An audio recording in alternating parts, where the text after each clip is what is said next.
I'm here, in a small country you've probably never heard of, investigating a problem most people just aren't aware of. I think we have even most Cape Verdeans outside Cape Verde. In fact, more of them living abroad than on the islands. We have more people abroad than here. But this problem isn't just specific to here. It can also be found here, here, and in fact all over the world. And this problem could end up being one of the defining use cases for Bitcoin. The problem that I'm getting at is remittances. People living abroad sending money back home. Now, this might not seem like a mind-blowing revelation. That will of course come later. But as I talked to locals, navigated a currency system in shambles, and endured middlemen thievery, I stumbled upon deeper economic issues that plague islands like Cape Verde. And as so often happens, I realised the solution for many of these problems was sitting right in front of me. And it could be applied not only here, but in similar environments around the world. I'm global reporter Joe Hall, bringing you another Cointelegraph documentary.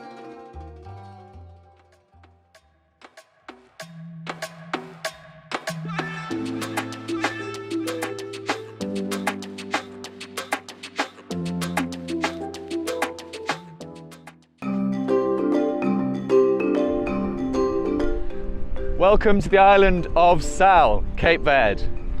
Let's see if Bitcoin can fix things here. Welcome to Sal, one of the 10 small islands that make up the nation of Cape Verde. Cape Verde is roughly the size of the state of Rhode Island, or Liechtenstein for the Europeans, and is situated in the Atlantic Ocean off the coast of West Africa.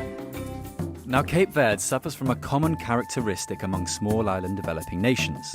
More of its citizens live abroad than at home.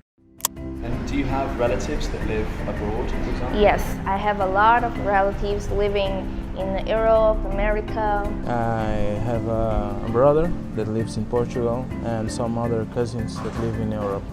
In fact, the International Organization for Migration estimates that there are twice as many Cape Verdeans living overseas than domestically. In the state of Massachusetts alone, there are nearly 70,000 Cape Verdeans. Now that's 3 times the population of Sal, the island that I'm currently on. Knowing this, it will come as no surprise that a whopping 15% of Cape Verde's GDP is from, you guessed it, remittances. Let me put it this way, 15 cents on every dollar of Cape Verde's economy is from work carried out thousands of miles away by relatives living in places like the United States, Europe, Africa and Brazil, where salaries are usually higher and jobs are abundant. To put that in perspective, the world average percentage of GDP for remittances is 5%, 3 times less than that of Cape Verde. But that isn't the main issue. The real problem lies in the process of sending money back home, which is multiplied by the sheer quantity of money being sent home. And that problem is mainly caused by these guys. Let me show you just how bad it is. Because more Cape Verdeans live outside the country than on the islands, that means money is being sent home every day, and money transfers like this guy are everywhere. Cape Verde is one of the most expensive places in the world to send money to.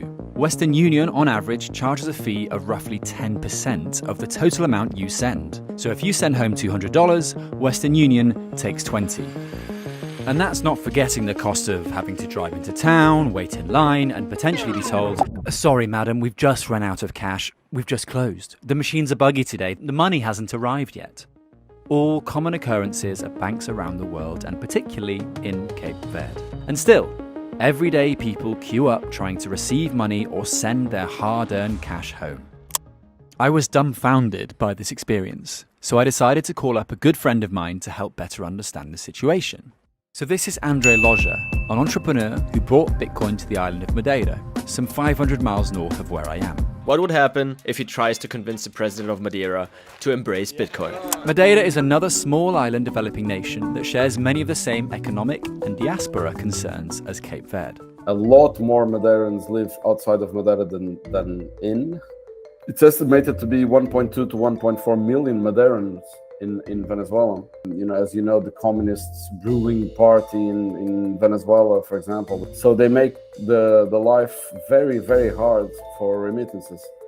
So people get creative. There's a lot of black market going on. You know, they buy dollars on the black market. They send it to, you know, countryman banks that they have in Florida, for example, in Miami, that belong to Venezuelan people. And from there, they send it to Portuguese banks. But again, they lose a lot in fees, a lot of in exchange. The rates in the black market are horrific. So it's terrible.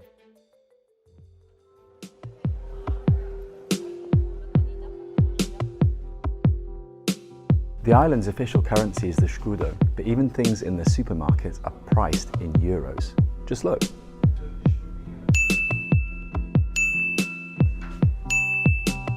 The island now has effectively 3 different circulating currencies, which means 3 different exchange rates and a whole bunch of other inconveniences. This is an escudo. 2,000 of these are worth roughly 20 of these. In Cape Verde, you can use either of these, and sometimes these, to pay for goods and services. So of these options, which would you choose? Probably these 2, right? And that right there is a problem. It's what many developing nations around the world are currently facing. That means tills often run out of physical change to give customers, or they give back the wrong change or confused change, i.e. a mix of euros and escudos and sometimes dollars. Paying with euros for 850 escudos. So what? Euros and escudos back. Bizarre. Wild, eh? Where in the world does that happen? While finding the right change can be a bit of a nuisance, it actually handicaps commerce. If you attempt to pay for a small ticket item with a €20 or even a €10 note, the cashier might straight up reject the sale. Why? Well, there simply isn't enough cash in the register to give you the correct change. It's a peculiar but pointed situation where having too large a note prices you out of the purchase, while the merchant misses out as well. Like many other smaller currencies around the world, from the Norwegian kroner to the Vietnamese dong to the Tunisian dinar, the value of the scudo is collapsing into the US dollar. That's despite the fact that the scudo is pegged to the euro. And that's pegged, in quotations, because Cape Verde is experiencing higher levels of inflation than the Eurozone.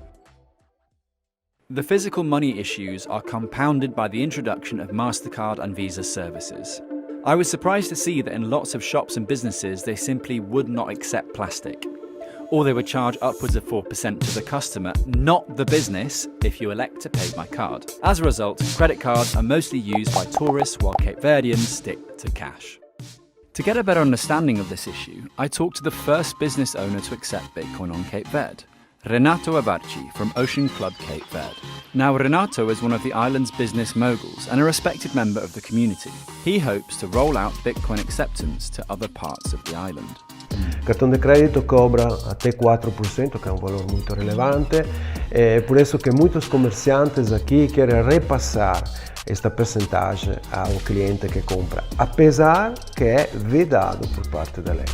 Quando uma empresa quer utilizar o cartão de crédito para oferecer o próprio serviço, assina um contrato onde é evidenciado mais vezes que é absolutamente vedado repassar o custo ao cliente. Mas acostumar-se depois aqui é um pouquinho diferente.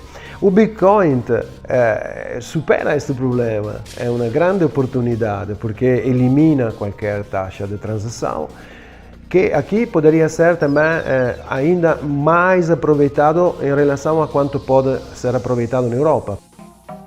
ATMs are another example of why cash reigns king in Cape Verde.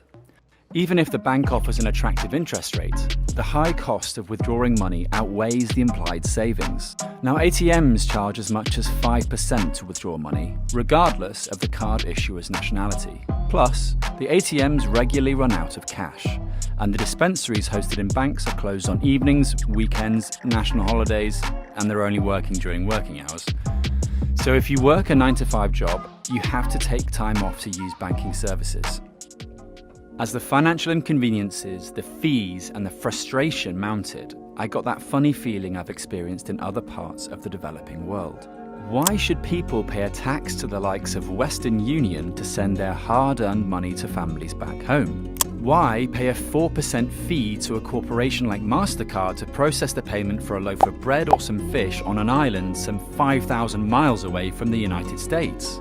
Why be handicapped by a currency when the till runs out of coins? Why put up with soaring inflation? Surely there's a better way of saving, spending, and storing money. And no, I'm not talking about leveraged loans, CDOs, trading, or ETFs, but merely the ability to spend, save, and move money around the world without being taxed for the privilege. As you can probably guess, I was starting to think about Cape Verde and how it could use Bitcoin. Let me break it down. Bitcoin is a uniquely digital form of money that lives on the internet. It has an incredibly low barrier to entry. All you need is a phone, which all Cape Verdeans have, and an internet connection to start sending, saving, and spending money. Fortunately, mobile phone penetration is very high, at over 100% in 2020. Plus, all of Cape Verde's islands have 3 and sometimes 4G internet connectivity, more than enough to use the Bitcoin network. As a remittance tool, Bitcoin's The Lightning Network charges fees of a fraction of a cent to send money around the world. Bitcoin never runs out of cash, and it always gives the correct change, because there is none. You can simply scan or tap an invoice, and if you have enough Bitcoin, you pay it. Simple as that.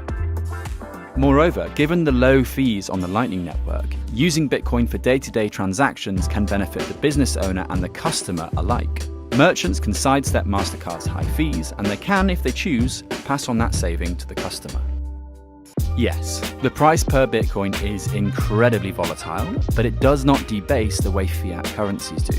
Over time, it has gained in value against legacy monies such as the dollar, the euro, and certainly the escudo.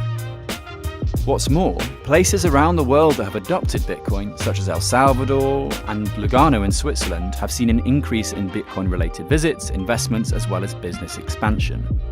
Cape Verde could certainly do with a similar boost.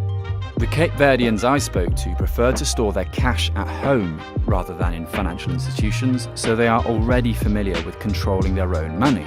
And one of Bitcoin's mantras is the idea that you can be your own bank. Nonetheless, as ever, Bitcoin's stumbling block is education and the hurdles posed by transitioning to a fully digital age. In conversation with Mr. Africa, a tour guide on the beach in Sal, I showed him how to download a Bitcoin Lightning Network wallet. I sent him some sats, and he was indifferent. Cents? Yeah. Or 2,500 sats? Yeah.